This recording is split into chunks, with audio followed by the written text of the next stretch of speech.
With Tim Callahan, our county manager. Welcome to our first town hall meeting of 2024. We're doing this across the county, and luckily I'm first. One reason we're doing this is it's difficult to get good information out to the public. We have our meetings twice a month. 20, 40 people show up occasionally. Then you have the newspaper, but it's limited what it can share. And then you have the most factual news media of all, and that's Facebook. And that's where most people seem to get their information. And a lot of that, of course, is not true. And then you have word of mouth rumors. So tonight we're going to be focused on District 1, but also talk about the larger projects that impact us and the county as a whole. I'm going to address a few things, and I'm going to turn it over to Tim. I'll let him go into the details. I'm sorry we got a little technical difficulty. There's a bar in the way of the projector, so we're going to have a line through our slides, but it's unavoidable. I'm going to address the elephant in the room and talk about traffic to start with. The morning drive out of Effingham County is comparable to the yelling fire in a crowded theater, and that's the truth. There's limited exits out of the county. State controls Highway 21, 30, 17, and 80, and I-16. And those are our major routes. All our routes feed into those routes. 630, 830 is a nightmare getting out of the traffic. And if there's an accident 21 and 30 or 21 and 95, that complicates things. But here's the facts. The majority of our residents drive into Chatham County. They decided to move up here, but still work in Chatham County. It's the same time our schools take in. So you got buses stopping every quarter mile to pick up kids, grandma dropping off little Jimmy, and it's just going to slow you down. Couple that with the development growth that's going on in Fort Worth and Bloomingdale and Cooper, and it further complicates our traffic issues. And once you reach Chatham County, the roads don't clear up there. You have all that piling in 21 on the same routes, and you know what happens there.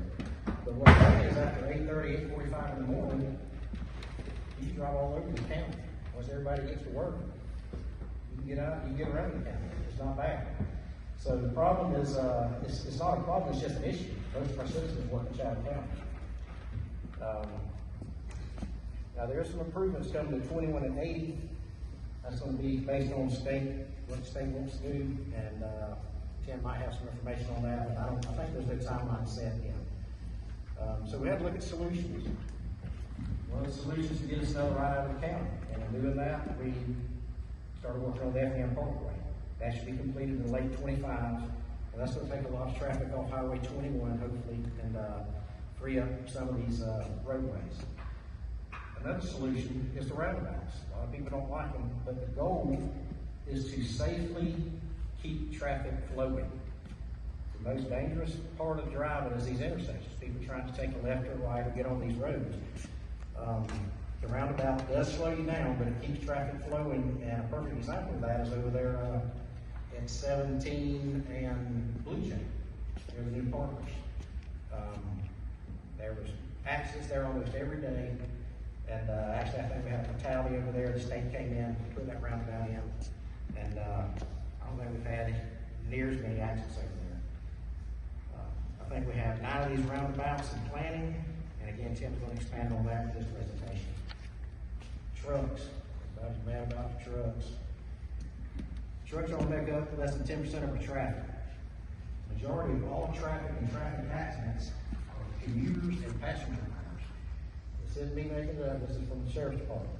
In 2023, there were 1,386 accidents in the county. 79 of those were commercial vehicles. Well, commercial vehicles includes buses, dump trucks, the Amazon delivery vehicles, and the tractor trailers. Of those 79, only 47 were tractor trailers. And most of those accidents involve people trying to cut them off or get in front of them and cause the accident. That's less than 5% of all accidents in the county. See a lot of stuff about people posting about taxes. We got low taxes here, folks. Taxes, there have been no tax increase in this county since I came into office back in 2012.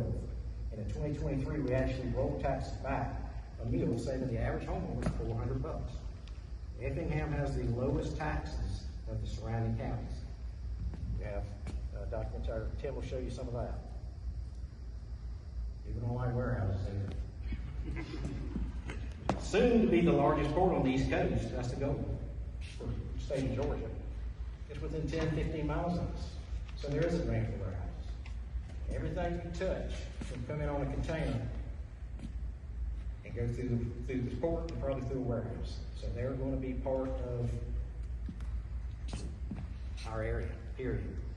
A lot of people say warehouses don't pay taxes, but they pay significant taxes to Effingham County. Rumors that they don't pay any taxes are exactly that, rumors. They pay a lot of taxes. There were some tax abatements early on by the IDA, that's not the commission, or our staff. In District 1, fortunately, all these warehouses so far have been located on Old River Road within a mile of I-16. That's more of an issue. Most people who fuss about that's on the other side of the county, thank goodness. Homes and development. People are flooding into the southeastern United States, into Georgia and into Effingham County. Most of the people who get up and talk to us at these commission meetings, they're not from around here. They're from elsewhere. There's a huge demand for housing. Housing values have skyrocketed in Effingham County, just like everywhere else in the nation, and sales have been at a premium. The average sale in Effingham County recently was $348,000. That's pretty tough for a lot of young people. A lot of people can't afford it. With that number, a 5% down payment to include closing costs and escrow and all that, they need $25,000 cash to get started or closing. Then 7% with a 30-year mortgage, they're looking at about $3 grand a month. That's affecting our school system. We're having a hard time hiring new teachers because they can't afford to live up here. And there's nothing available to rent. Our permits have been consistent over the last few years at about 600 homes a year. Isn't that right? Around 600? A little bit less. A little bit less. And so again, it's not overdevelopment. We have less planned developments than our surrounding neighbors. Tim's going to expand on that too. But I mean, if we just look at our kids, we graduate 800 to 1,000 kids a year. If we're doing that for I don't know how many years, we don't even build enough houses to house our children once they graduate if they want to stay in Effingham County, much less all the influx of the other folks. Rental property is also in short supply. For example, the house that I sold my house, I rented a house as soon as I moved out of it. It was sold. The house I ended up buying this past year was rental property.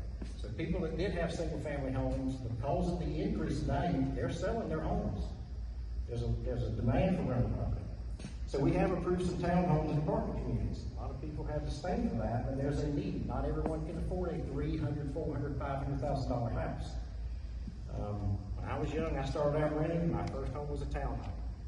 They're just people. They're going to be your neighbors. They can go to church with you.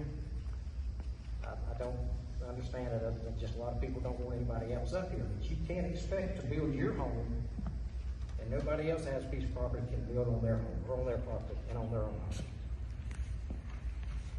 Let's talk about good stuff. Recreation. All this growth brings a lot of families and kids. These families want outdoor activities, from walking trails to soccer fields. Our recreation department has grown tremendously over the past years. And we're making upgrades to our existing parks and we're adding others. The biggest of these projects will be here in District 1. It's the former Atlas Sand Plant and lake property. We've been working on this for years, and we've done a lot of water and soil testing, been through a bunch of hurdles with the EPD, and then of course funding issues. But we're getting close to opening that lake up for fishing, swimming, a beach area, canoeing, and a pavilion, a picnic and beach area.